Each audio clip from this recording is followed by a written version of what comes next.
Olá pessoal, tudo bem? Então, muita coisa aconteceu na semana passada, hein, gente? Que semaninha agitada para o Tesouro. Realmente as taxas aí superaram as expectativas. E vamos dar uma olhada aí nas notícias. Nós vamos ver que a coisa não parece estar tão horrível quanto o mercado está precificando no momento. Bom, um dos motivos aí da grande tensão no mercado foi a saída na terça-feira de noite de dois secretários da equipe do ministro Paulo Guedes. E eles já têm, isso aqui foi indicado inclusive na quinta-feira. Os nomes são Diogo Marcor, e que já estava na equipe, e Caio Andrade. Então, um era secretário do Desenvolvimento da Infraestrutura do Ministério e o Caio Andrade era diretor-presidente da Serpro. Não vimos notícias sobre esses nomes, impressões do mercado, esse tipo de situação. Com certeza não são nomes assim com um estrelato como esses nomes aqui. Mas, pessoal, o que eu penso? Eu penso que ninguém é insubstituível, certo? E muitas vezes uma pessoa assim que não é estrela pode às vezes salvar uma partida, né? Às vezes não é o craque do jogo que constrói a jogada. O craque do jogo ele finaliza. Quem constrói a jogada muitas vezes são outros jogadores que não são tão estrelas assim. Vocês estão entendendo o meu argumento, né? Então assim, eu não vou entregar o meu otimismo, certo? Porque duas estrelas saíram. O tempo vai mostrar aí quem está certo e quem está errado. Uma matéria interessante, pessoal, do Bloomberg, aqui está um pouquinho fora de foco, mas a Goldman Sachs vê risco ao status do dólar como moeda de reserva global e eles apontam para isto a alta do ouro, tá? Então isso aqui eles citam, né, os vários países fazendo assim muito quantitative easing, reduzindo muito os juros e tal. O Brasil está indo nessa. Vocês me perguntaram esses dias sobre o México, né? Que estava com taxa aí de 5,5, com planos de ir para 4,5. Então o que eu quero dizer com tudo isso, pessoal?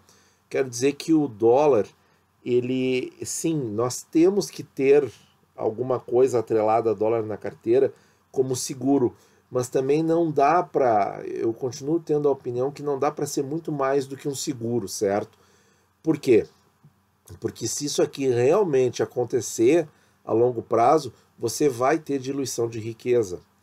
E aí vai ser muito ruim, né? Aí não vai adiantar chorar o leite derramado, né? Pode ser argumentado assim, mas se isso acontecer com o dólar, do que dirá o real?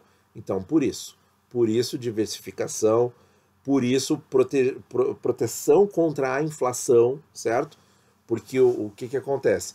Essa diluição aqui do dólar frente ao ouro significa que o dólar está inflacionado.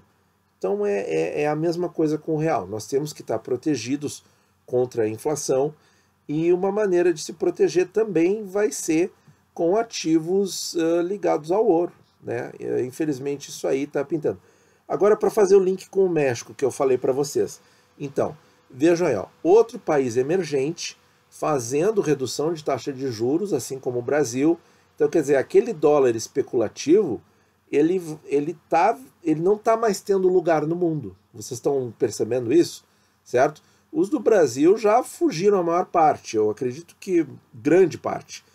Agora vão começar a fugir do México também e de outras economias emergentes que eventualmente farão isso, reduzir suas taxas para não deixar as economias morrerem. E esses dólares que faziam só trade de taxa de juro não vão ter mais lugar no mundo. Então, nesse aspecto, a situação do Brasil não fica tão ruim quanto parece. Aqui um número que não é legal para ninguém, né? Saiu aí 10,94 de queda da economia no segundo trimestre, então abril, maio e junho, mas assim, né? É um número terrível, acho que é o pior número da história, nem é do Plano Real, é da história toda mesmo. Mas tem um detalhe, a recuperação já começou, certo? E esse número veio um pouco melhor do que as expectativas, e veio também um pouco melhor do que alguns números de economias da zona do euro. Isso também é muito interessante da gente observar, certo? Não estou falando recuperação em V, mas é aquilo, né? Parece que a coisa não é tão horrível assim. Então vamos mostrar aqui, ó.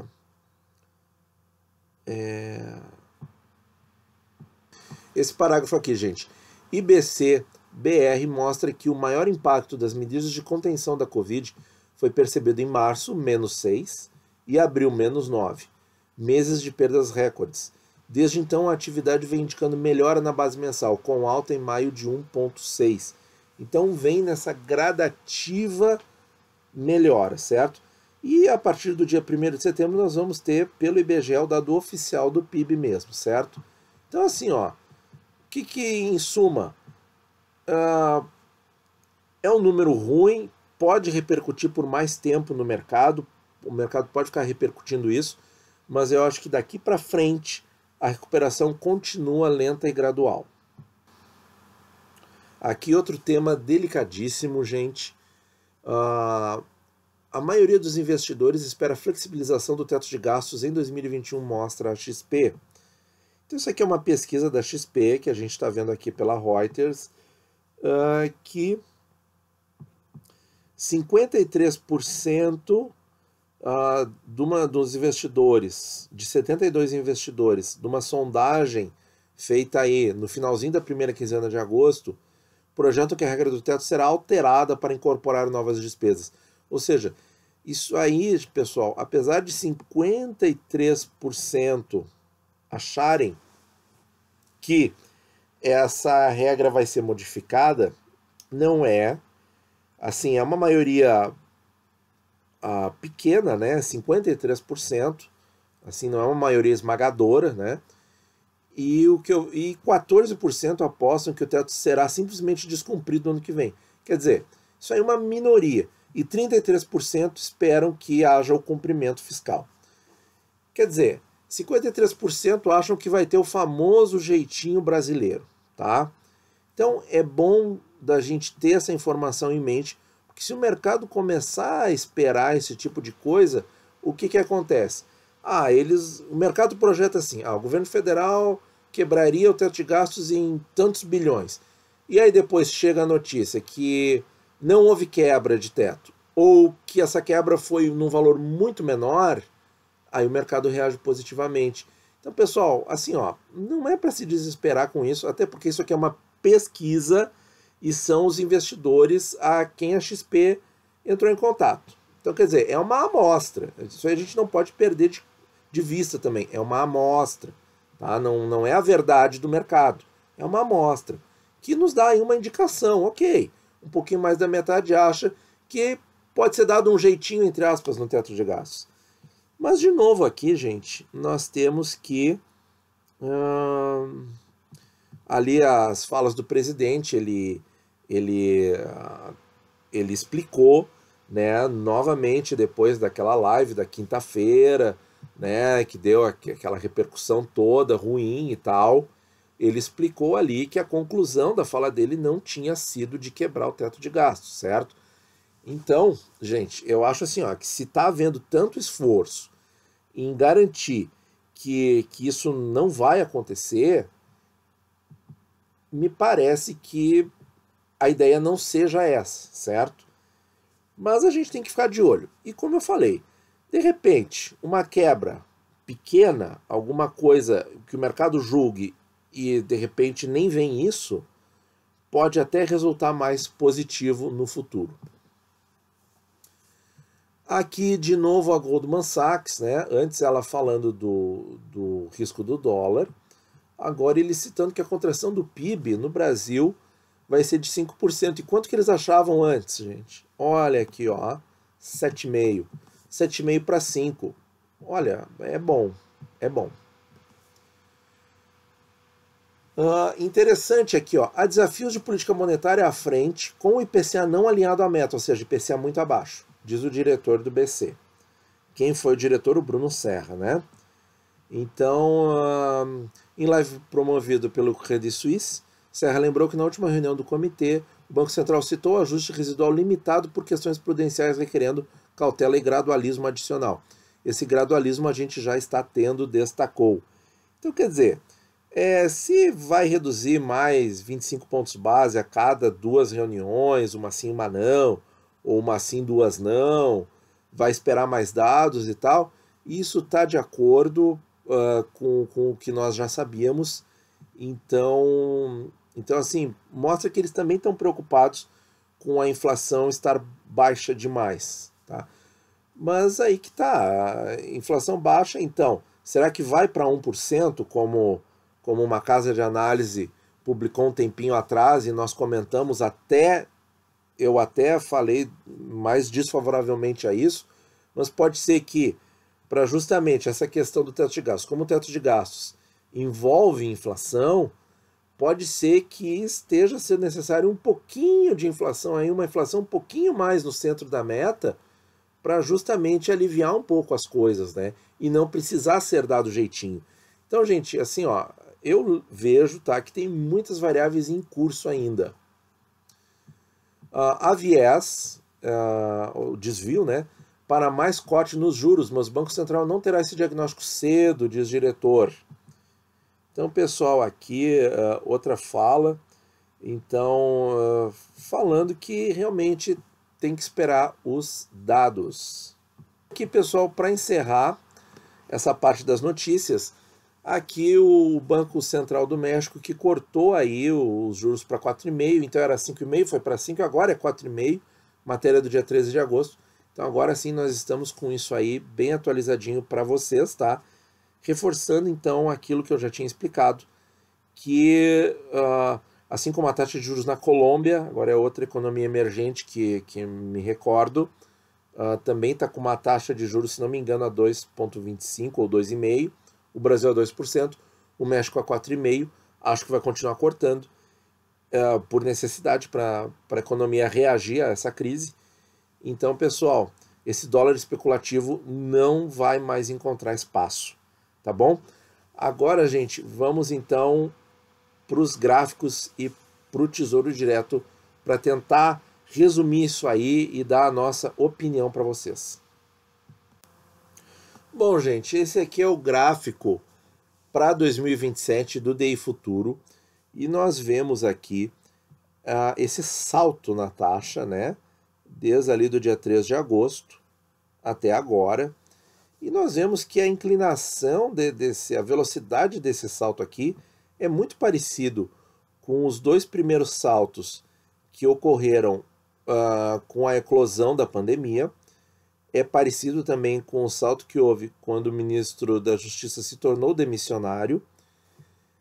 E isso aí, olha, é opinião, tá, gente? Eu acho que isso aí volta, tá? Eu acho que tem muito ruído, muita poeira, muita especulação no mercado, e o mercado faz disso, gente, tá?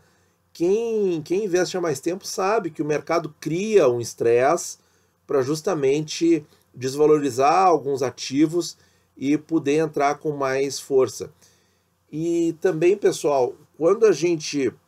lembram que eu falei outro dia que era muito importante saber, quando estava nessa queda aqui, ó, essa queda lenta e contínua, ó, que era muito importante a gente saber a mínima, porque depois da mínima sempre vem alta.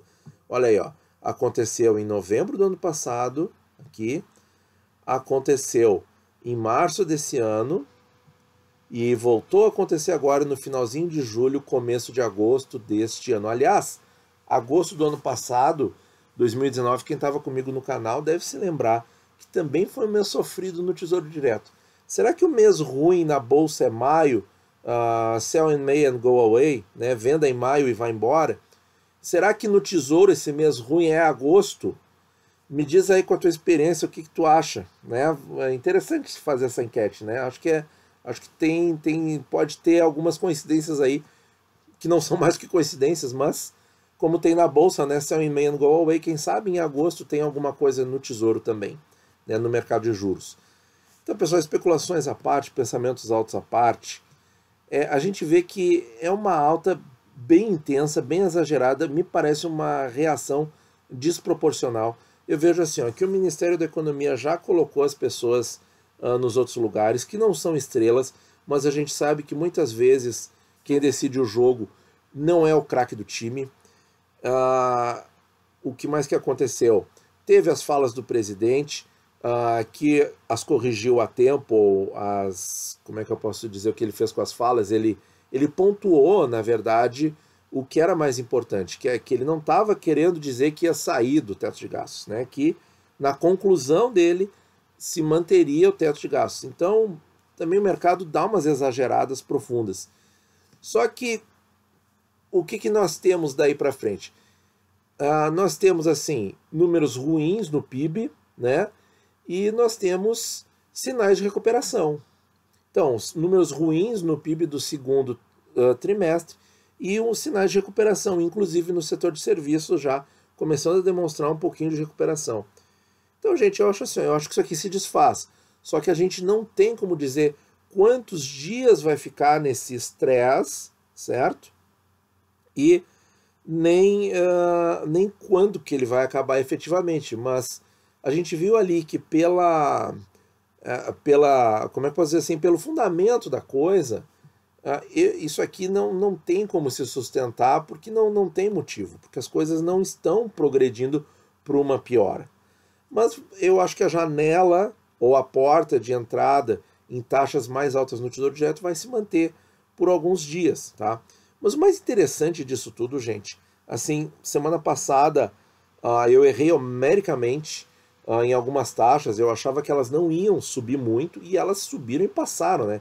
Eu achava que o pré-26 não ia passar de 6,25, ele foi a mais de, foi 6,5, um pouquinho mais, né? Agora um pouquinho mais do que 6,5. Então, assim, pessoal, mas eu me preocupei com isso nem um pouco. Por quê? Porque eu tenho, e eu falo no canal isso, o que é o importante. E vocês também não devem se preocupar com isso. Por quê? Porque a gente tem que ter uma estratégia de investimento que nos torne imunes a isto. Ou seja, a nossa estratégia de investimentos é a nossa vacina contra essas oscilações. Eu fico muito satisfeito que muitos de vocês estão comentando aqui no canal as taxas que conseguiram pegar, e eu fico muito contente disso, porque apesar de eu ter levado um tombo falando das taxas que iam subir, que não iam subir, que eu achava que não iam subir tanto e subiram mais, o que acontece? Vocês também têm essa estratégia, vocês também absorveram esse conhecimento e estão entrando bem no Tesouro. Então, assim, pessoal, olhar as taxas, acompanhar o mercado e aporte fracionado. Esse é que eu quero deixar com letras garrafais na mente de todos. Aporte fracionado. Aporte fracionado. É a solução e, claro, o longo prazo. Porque isso eu já falei em outros vídeos. Quem comprou, vamos colocar aqui uma taxa mais ou menos aqui. Quem comprou lá em setembro do ano passado, nessas taxas aqui, ainda está gozando de ganho na marcação a mercado. E passou por uma crise violenta aqui. E o que ele viu? Ele viu o extrato lá para liquidação fazer umas ondinhas. Só isso. Mas quem fica no papel, gente, isso aqui ao longo do tempo vai ficando cada vez mais reto. Tá? No DEI Futuro para 2029 é a mesma coisa. Só que aqui está um pouquinho fora de quadro. Então, gente, olha ali, ó, né? A curva é com uma inclinação parecida com as curvas do auge da crise. Então, por isso que e aqui já com o sinalzinho querendo começar a descer, né? Querendo começar a descer a rampa. Vamos ver, tá? Vamos ver. Não tô batendo martelo em absolutamente nada. Mas a nossa visão é que vai voltar a taxas mais baixas. Agora vamos ver as taxas do Tesouro Direto. Lembrando, pessoal, que todos os links vão estar na descrição. E outra coisa que eu quero agradecer também, que eu ainda não tinha feito isso em vídeo, é os 15 mil inscritos. Somos 15 mil no YouTube, nessa comunidade aqui de tesouro fanáticos, tesouro maníacos, enfim, o que seja. E isso me deixa muito orgulhoso que, assim, né, pessoal, na internet não tem jeito, né? Tudo que é maluco se encontra. Bom, pessoal, brincadeiras à parte, aí espero que ninguém se ofenda, né? Mas que na internet todo mundo se encontra, seja maluco ou não, isso é verdade. Bom, pessoal, olha só.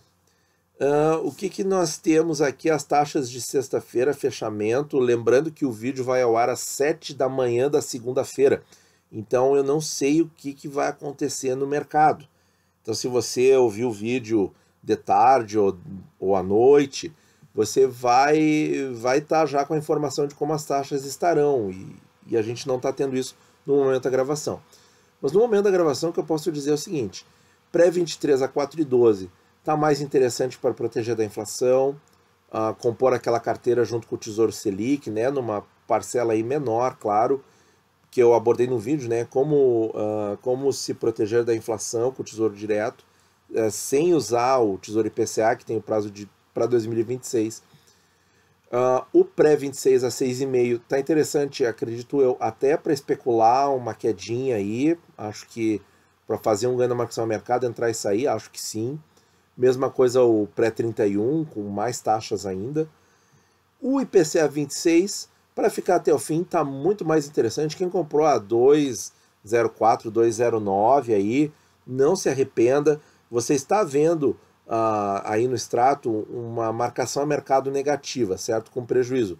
Mas isso não é o fim do mundo, certo? Se você puder aportar mais e melhorar a sua taxa média, é uma boa hora de fazer isso. Bem como aí os IPCAs longos acima de 3,7% e o IPCA 55 acima de 4%. Hoje também é para voltar o 2030 e o 2040. Então, pessoal, assim, ó, a tensão pode se prolongar por mais alguns dias, mas eu acho que os fundamentos não mudaram praticamente nada. A recuperação aí está dando sinais de que está recuperando, de que vai voltar. E assim, o melhor de tudo é ter uma estratégia para te deixar imune a tudo isso. E aí o aporte fracionado, acompanhar o mercado, acompanhar o nosso canal, realmente eu acho que a gente não tem, tendo os prazos, não tem como errar no Tesouro Direto. Tá bom, pessoal? Muito obrigado por ouvir e bons investimentos a todos.